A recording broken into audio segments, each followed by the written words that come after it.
راہل گاندھی نے ایک ہی چیز بتائی کہ یہ وقف بل کو کینسل کرنا بہت ضروری ہے، وقف بل کو ختم کرنا بہت ضروری ہے۔ ان کے فائدے کی بات نہیں کر رہے ہیں، یہ ہمارے فائدے کی بات کر رہے ہیں، ہمارے اتحاد کے لیے بول رہے ہیں۔ ان کو کوئی مطلب نہیں ہے اس چیز سے۔ ہم میں ایک جہتی اور اتحاد پیدا ہو گیا،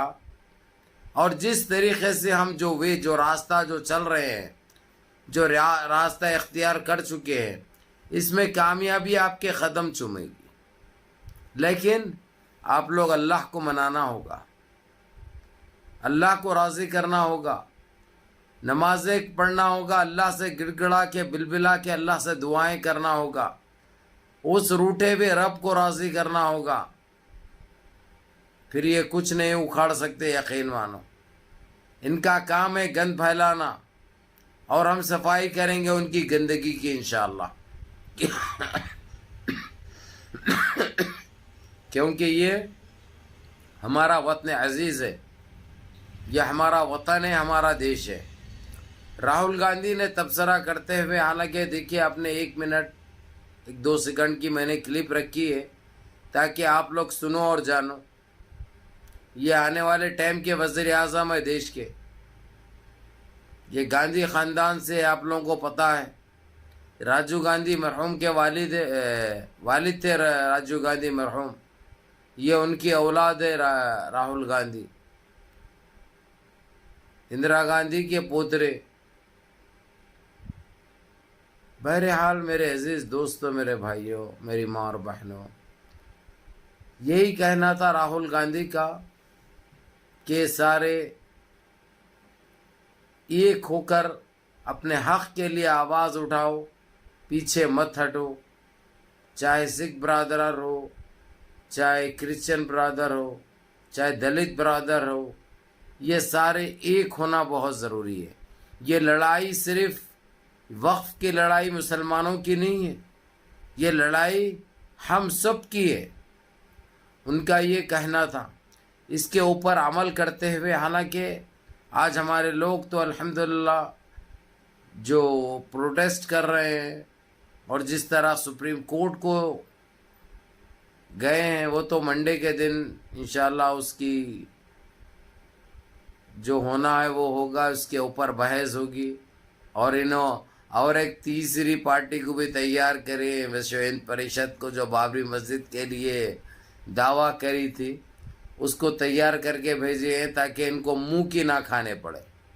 نہیں تو ایک ہی درخواست میں سب برخاست ہو جانا تھا، لیکن اب انہوں جانے کے بعد بھی اور ان کو ضرورت اٹھانی پڑے گی،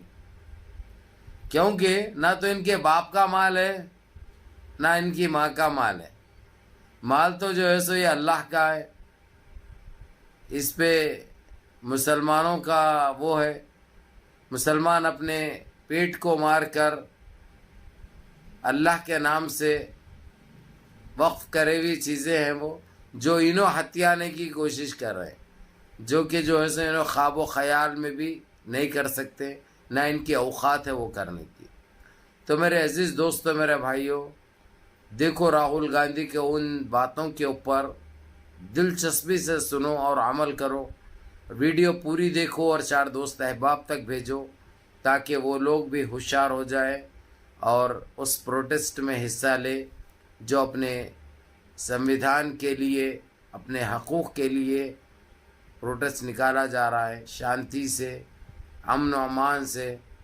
تہذیب سے، جس سے ہم جانے جاتے ہیں۔ بہرحال سارے مسلمان بھی ایک رہو، اہل حدیث، برولی، گوبندی، اہل سنت الجماعت، تبلیغی، یہ بٹو مت، آپ لوگ سارے ایک رہے تو دیکھو مکہ بنتا ہے، اور یہ مکے سے سامنے ہر کسی کو ڈر لگتا ہے کہیں لگ نہ جائے، تو اسی لیے آپ لوگ سمجھنے کی کوشش کرو، یہ آپ کے وجود اور آپ کے پہچان کی لڑائی ہے، یہ آپ کے قبرستانوں کے لیے، آپ کے مساجد کی، آپ کے درگاہوں کی لڑائی ہے، آپ کے عیدگاہوں کی لڑائی ہے، نہیں تو قبرستانوں میں جگہ بھی نہیں ملے گی تدفین کے لیے، جلانا پڑے گا، پھر جگہ نہیں رہی تو کیا کریں گے، پھر وہی کام کرنا پڑے گا۔ تو اسی لیے آپ لوگوں کا کام بنتا ہے کہ جتنا ہو سکتا آپ لوگ ساودھان رہو، ایک رہو. ایک رہنے سے بہت فائدے ہیں، اس لیے آپس میں بٹو مت، منظم رہو، متحد رہو، اپنی صفوں میں اتحاد برقرار رکھو اور اپنے حق کے لیے آواز اٹھاتے رہو. اور جو پروٹیسٹ میں حصہ لے رہے ہیں ان ساروں کا ایک تاریخ میں نام لکھا جائے گا انشاءاللہ. اللہ کامیاب کرے، اللہ ہم کو اپنے حفظ و امان میں رکھے، اپنی حفاظت میں رکھے، اللہ ہر آباد سے ہر شر سے محفوظ رکھے اور اللہ ہم کو کامیابی و کامرانی عطا فرمائے. السلام علیکم.